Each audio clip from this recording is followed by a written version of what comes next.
ವೀರ ಅಭಿಮನ್ಯು ಒಂದು ನಾಟಕ ಪ್ರದರ್ಶನ ವಿದ್ಯಾರ್ಥಿಗಳಿಂದ. ನನ್ನ ಹೆಸರು ತೇಜಸ್ವಿನಿ ಕುಮಾರ್. ನಾನು 4ನೇ ತರಗತಿಯಲ್ಲಿ ಓದುತ್ತಿದ್ದೇನೆ. ನಾನು ಮಾಡುತ್ತಿರುವ ಪಾತ್ರ ಅಭಿಮನ್ಯು. ನನ್ನ ಹೆಸರು ವೈಭವಿ ಬಡ್ಗೆ. ನಾನು 4ನೇ ತರಗತಿಯಲ್ಲಿ ಓದುತ್ತಿದ್ದೇನೆ. ನಾನು ಮಾಡುತ್ತಿರುವ ಪಾತ್ರ ಸುಭದ್ರೆ. ನನ್ನ ಹೆಸರು ತೇಜಸ್ವಿನಿ ಕುಮಾರ್. ನಾನು 4ನೇ ತರಗತಿಯಲ್ಲಿ ಓದುತ್ತಿದ್ದೇನೆ. ನಾನು ಮಾಡುವ ಪಾತ್ರ ಇತರೆ. ನನ್ನ ಹೆಸರು ಗೌತಮ್ ಆಸೋಡಿ. ನಾನು 4ನೇ ತರಗತಿಯಲ್ಲಿ ಓದುತ್ತಿದ್ದೇನೆ. ನಾನು ಮಾಡುವ ಪಾತ್ರ ಭೀಮಶೇನ. ನನ್ನ ಹೆಸರು ಲಲಿತ್ ಕುಮಾರ್. ನಾನು 4ನೇ ತರಗತಿಯಲ್ಲಿ ಓದುತ್ತಿದ್ದೇನೆ. ನಾನು ಮಾಡುವ ಪಾತ್ರ ಧರ್ಮರಾಯ. ನನ್ನ ಹೆಸರು ನಾನು 4ನೇ ತರಗತಿಯಲ್ಲಿ ಓದುತ್ತಿದ್ದೇನೆ. ನಾನು ಮಾಡುವ ಪಾತ್ರ ದುರ್ಯೋಧನ.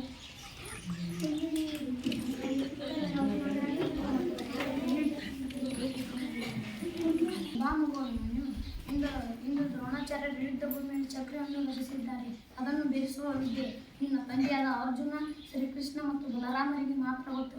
ಆದರೆ ಈಗ ಅವರು ಅನಿವಾರ್ಯವಾಗಿ ಸಂಚಪ್ತಕರೆಂಬ ರಾಕ್ಷಸರನ್ನು ಎದುರಿಸಲು ಹೋಗಿದ್ದಾರೆ. ಏನು ಮಾಡಬೇಕು ಎಂಬುದೇ ದೊಡ್ಡ ಚಿಂತೆಯಾಗಿದೆ. ದೊಡ್ಡಪ್ಪ, ಇಷ್ಟು ಚಿಕ್ಕ ವಿಷಯಕ್ಕೆ ಅಷ್ಟೊಂದು ಚಿಂತೆಯೇ? ಏನು ಇದು ಚಿಕ್ಕ ವಿಷಯಕ್ಕಿಂತ ಕೌರವರಿಗೆ ಪಾಂಡವರಿಗೆ ಬಿಲ್ಲುವಿದ್ಯೆ ಕಲಿಸಿದ ದ್ರೋಣಾಚಾರ್ಯರು ಚಕ್ರವನ್ನು ಬೆಳೆಸುವುದು ಅಷ್ಟು ಸುಲಭ ಕೆಲಸವೇ? ಚಿಂತೆಯನ್ನು ಬಿಡಿ ದೊಡ್ಡಪ್ಪ. ಚಕ್ರವ್ಯೂಹವನ್ನು ನಾನು ಬೆಳೆಸುತ್ತೇನೆ. ನನ್ನನ್ನು ಹರಸಿ ಕಳಿಸಿಕೊಡಿ.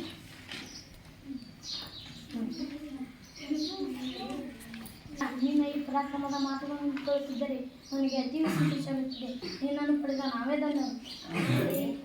ಆದರೆ ಹಾಗೆಂದರೇನು ದೊಡ್ಡಪ್ಪ? ನನ್ನ ಸಾಮರ್ಥ್ಯದ ಮೇಲೆ ನಿಮಗೆ ಶಂಕೆಯೇ? ನನ್ನ ಮೈಯಲ್ಲಿ ಹರಿಯುತ್ತಿರುವುದು ಕ್ಷತ್ರಿಯ ವಂಶದ ರಕ್ತ.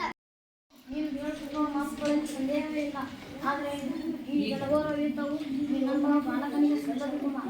ಚಕ್ರವ್ಯೂಹವನ್ನು ಭೇದಿಸುವ ವಿದ್ಯೆಯನ್ನು ನಾನು ತಾಯಿಯ ಗರ್ಭದಲ್ಲಿರುವಾಗಲೇ ಶ್ರೀಕೃಷ್ಣ ಪರಮಾತ್ಮನಿಂದ ಕೇಳಿ ತಿಳಿದುಕೊಂಡಿದ್ದೇನೆ. ನನ್ನನ್ನು ಹರಸಿ ಕಳಿಸಿಕೊಡಿ ದೊಡ್ಡಪ್ಪ.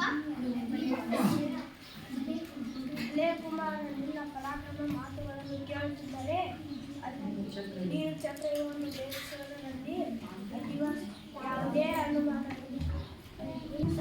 ನೀನು ಹೇಳುತ್ತಿರುವ ಮಾತು ಅಭಿಮನ್ಯು ಇನ್ನೂ ಮಗು. ಅವನನ್ನು ಯುದ್ಧಕ್ಕೆ ಕಳಿಸುವುದು ನನಗೆ ಸರಿ ಕಾಣಿಸುತ್ತದೆ. ಅಣ್ಣ, ನೀನು ಚಿಂತಿಸಬೇಡ. ಚಕ್ರವನ್ನು ಭೇದಿಸುವ ವಿದ್ಯೆ ಸಾಮರ್ಥ್ಯ ವೀರ ಅಭಿಮನ್ಯುವಿನಲ್ಲಿದೆ. ಆಯ್ತು ಭೀಮಸೇನ, ನೀನು ಮಾತಿನಂತೆ ಅಭಿಮನ್ಯುವನ್ನು ಯುದ್ಧಕ್ಕೆ ಕಳಿಸಲು ನನ್ನ ಸಮ್ಮತವಿದೆ. ಆದರೆ ಯುದ್ಧರಂಗದಲ್ಲಿ ವೀರ ಬಾಲಕನಿಗೆ ರಕ್ಷಾ ಕವಚದಂತಿರೋಣ. ದೊಡ್ಡಪ್ಪ, ನನ್ನನ್ನು ಆಶೀರ್ವದಿಸಿ ಕಳಿಸಿಕೊಡಿ.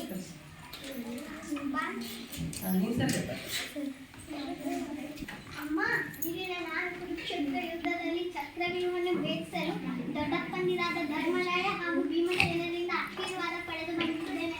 ನೀನು ನನ್ನನ್ನು ಹರಸಿ ಕಳಿಸಿಕೊಡಮ್ಮ. ಇದೇನು ಕಂದ, ನೀನು ಯುದ್ಧರಂಗಕ್ಕೆ ಹೋಗುವೆಯಾ? ಅಲ್ಲಿ ಚಕ್ರವ್ಯೂಹವನ್ನು ಭೇದಿಸುವೆಯಾ? ಏಕಮ್ಮ, ಈ ಸುಭದ್ರಾನಂದನ ವೀರ ಅಭಿಮನ್ಯುವಿನ ಮೇಲೆ ನಿಮಗೆ ಸಂದೇಹವೇ?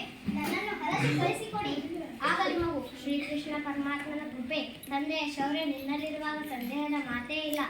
ಜಯಶಾಲಿಯಾಗಿ ಬಾ ಮಗಳೇ, ಹೋಗಿ ಬಾ. ಬಾವುತ್ತರೆ, ಏಕೆ ನಿನ್ನ ವದನೆಯಿಂದ ಖಿನ್ನವಾಗಿ ಕಾಣುತ್ತಿದೆಯಲ್ಲ? ಪ್ರಾಣಕಾಂತ, ನೀವು ಯುದ್ಧ ರಂಗಕ್ಕೆ ಹೋಗುವ ವಿಷಯ ತಿಳಿಯಿತು. ಅದಕ್ಕಾಗಿಯೇ ಈ ರೀತಿಯ ಖಿನ್ನತೆ. ಚಿಂತಿಸಬೇಡ ಉತ್ತಾರೆ. ನಾನು ಈ ಯುದ್ಧದಲ್ಲಿ ಜಯಶಾಲಿಯಾಗಿ ಹಿಂದಿರುಗುತ್ತೇನೆ. ಧೈರ್ಯಗೆಡದೆ ನಗುಮುಖದಿಂದ ನನ್ನನ್ನು ಕಳಿಸಿಕೊಡು. ಆಗಲಿ, ಜಯವಿರುವ ತನಕ ಭಯವೇಕೆ? ಯುದ್ಧ ಶಕ್ತಿಯದನ್ನ ಬನ್ನಿ, ಆ ಪರಮಾತ್ಮ ನಿಮಗೆ ಒಳಿತು ಮಾಡಲಿ. ಸುಮಿತ್ರ, ಆದಷ್ಟು ಬೇಗ ನನ್ನನ್ನು ದ್ರೋಣಾಚಾರ್ಯರು ರಚಿಸಿರುವ ಚಕ್ರವ್ಯೂಹದ ಕಡೆ ಕರೆದುಕೊಂಡು ಹೋಗು. ಸುಮಿತ್ರ, ಆದಷ್ಟು ಬೇಗ ನನ್ನನ್ನು ದ್ರೋಣಾಚಾರ್ಯರು ರಚಿಸಿರುವ ಚಕ್ರವ್ಯೂಹದ ಕಡೆ ಕರೆದುಕೊಂಡು ಹೋಗು. ಬನ್ನಿರಿ, ಒಬ್ಬೊಬ್ಬರಾಗಿ ಬನ್ನಿರಿ. ನಿಮ್ಮನ್ನೆಲ್ಲ ತರಗೆಲೆಗಳಂತೆ ತೂರಿ ಯಮಪುರಕ್ಕೆ ಕಳಿಸುತ್ತೇನೆ.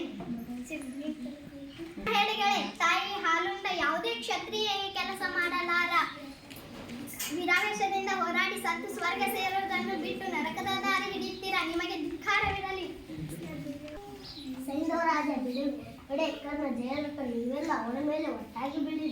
ಅಭಿಮನ್ಯ ರಥದ ಚಕ್ರವನ್ನು ಕೈಯಲ್ಲಿ ತಿರುಗಿಸಿ ವೀರಾವೇಶದಿಂದ ಹೋರಾಡಿ ವೀರಮರಣ ಮಾಡುವರು.